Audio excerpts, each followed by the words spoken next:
സന്ദർശക വിസയിൽ എത്തുന്നവരെ ജോലിക്ക് നിയമിച്ചാൽ കമ്പനികൾക്ക് 1 ലക്ഷം മുതൽ 10 ലക്ഷം ദിർഹം വരെ പിഴ ലഭിക്കും. ജോലിയെടുക്കാൻ വരുന്നവർക്ക് സുരക്ഷ ഉറപ്പാക്കുന്നതിന് തൊഴിൽ നിയമത്തിൽ ഭേദഗതി വരുത്തിയാണ് പിഴശിക്ഷ വർദ്ധിപ്പിച്ചത്. തൊഴിലനുമതികൾ ഇല്ലാതെ ആളുകളെ ജോലിക്ക് നിയോഗിക്കുന്നത് പിടിക്കപ്പെട്ടാൽ കമ്പനികൾ കടുത്ത നിയമ നടപടികൾ നേരിടേണ്ടി വരും. സന്ദർശക വിസയിൽ എത്തുന്നവരെ ജോലിക്ക് വയ്ക്കുകയും ശമ്പളം നൽകാതെ അവരെ വഞ്ചിക്കുകയും ചെയ്യുന്ന സംഭവങ്ങൾ ആവർത്തിക്കുന്ന പശ്ചാത്തലത്തിലാണ് തൊഴിൽ നിയമം കടുപ്പിച്ചത്. സന്ദർശക വിസയിൽ എത്തുന്നവർക്ക് യുഎഇയിൽ ജോലി ചെയ്യാൻ അനുമതിയില്ല. എന്നാൽ തൊഴിലന്വേഷണത്തിന്റെ ഭാഗമായി വിസിറ്റ് വിസക്കാർ കമ്പനികളിൽ കയറി ഇറങ്ങുന്നതും അവരെ ജോലിക്ക് വയ്ക്കുന്നതും പുതിയ കാര്യമല്ല. ചില കമ്പനികൾ തൊഴിൽ വിസ നൽകാൻ തയ്യാറാകുമെങ്കിലും പലരും സന്ദർശകരെ കബളിപ്പിക്കാനാണ് ശ്രമിക്കുക.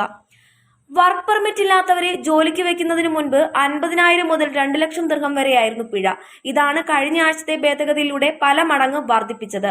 പുതിയ നിയമം വന്നതോടെ സന്ദർശക വിസയിൽ എത്തുന്നവർക്കെതിരെയുള്ള ചൂഷണം കുറയുമെന്നാണ് പ്രതീക്ഷിക്കുന്നത്. ചില കമ്പനികൾ തൊഴിൽ വാഗ്ദാനം ചെയ്ത് സന്ദർശക വിസയിൽ ആളുകളെ കൊണ്ടുവരാറുണ്ട്. ജോലി നൽകുമെന്ന് വിശ്വസിപ്പിച്ച് ഇവരുടെ കയ്യിൽ നിന്ന് പണവും വാങ്ങും. കമ്പനികൾ ജോലിക്കായി ആളുകളെ കൊണ്ടുവരേണ്ടത് സന്ദർശക വിസയിൽ അല്ല, എൻട്രി പെർമിറ്റിലാണ്.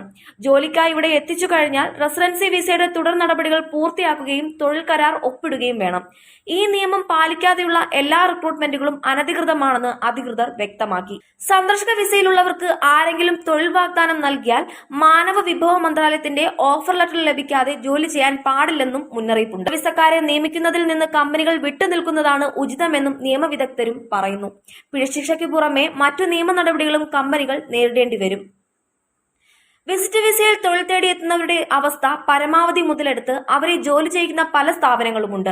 തൊഴിൽ വിസ നൽകുമെന്ന് മോഹിപ്പിച്ച 2-3 തവണ സന്ദർശക വിസ അവരെ കൊണ്ട് തന്നെ പുതുക്കും. ഒടുവിൽ 1 രൂപ പോലും പ്രതിഫലം നൽകാതെ പറഞ്ഞയക്കും. ഇത്തരം സന്ദർഭങ്ങളിൽ പരാതി നൽകാൻ പോലും ഇരകൾക്ക് സാധിക്കില്ല. പരാതി നൽകിയാൽ സന്ദർശക വിസയിൽ തൊഴിൽ ചെയ്ത കുറ്റമാണ് നടപടി നേരിടേണ്ടി വരുമെന്നതാണ് കാരണം. ജോലി ചെയ്യിച്ച സ്ഥാപനത്തിൽ നിന്ന് എന്തെങ്കിലും ആനുകൂല്യം നേടിത്തരാൻ നിയമത്തിന്റെ പരിരക്ഷ ലഭിക്കില്ല. അതുകൊണ്ട് തന്നെ ഭൂരിഭാഗം പേരും പരാതിപ്പെടാറില്ല.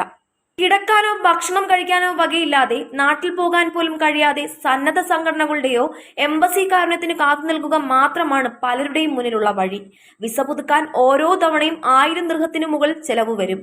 3-4 തവണ വിസ പുതുക്കാൻ വേണ്ടിവരുന്ന വൻ തുക നാട്ടിൽ നിന്നും യുഎഇയിലെ പരിചയക്കാരിൽ നിന്നും സംഘടിപ്പിക്കുന്നവരുണ്ട്. ഈ നാടുകളിലെ താമസത്തിന്റെയും ഭക്ഷണത്തിന്റെയും ചെലവും സ്വയം വഹിക്കണം. ഇതിനു നാട്ടിൽ നിന്ന് പണം അയക്കുകയല്ലാതെ മറ്റു മാർഗമില്ല. ജോലി ലഭിക്കുമെന്ന പ്രതീക്ഷയിൽ പലരിൽ നിന്നും കടം വാങ്ങി അയക്കുന്ന പണം പക്ഷെ തിരിച്ചടയ്ക്കാൻ പോലുമുള്ള വരുമാനം പലർക്കും കിട്ടില്ല. ഒടുവിൽ ഒന്നുമില്ലാതെ മടങ്ങേണ്ടിയും വരും. ഇത്തരം സാഹചര്യങ്ങൾ ഒഴിവാക്കുന്നതിന്റെ ഭാഗമായാണ് സന്ദർശക വിസ നിയമം ശക്തമാക്കിയതും തൊഴിൽ നിയമത്തിൽ ഭേദഗതി വരുത്തിയതും. സന്ദർശക വിസയിൽ എത്തുന്നവർ ഇവിടെ ചെലവഴിക്കാനുള്ള പണവും താമസത്തിന് ഹോട്ടൽ ബുക്കിംഗും എടുത്തിരിക്കണമെന്ന് നിർബന്ധമുണ്ട്.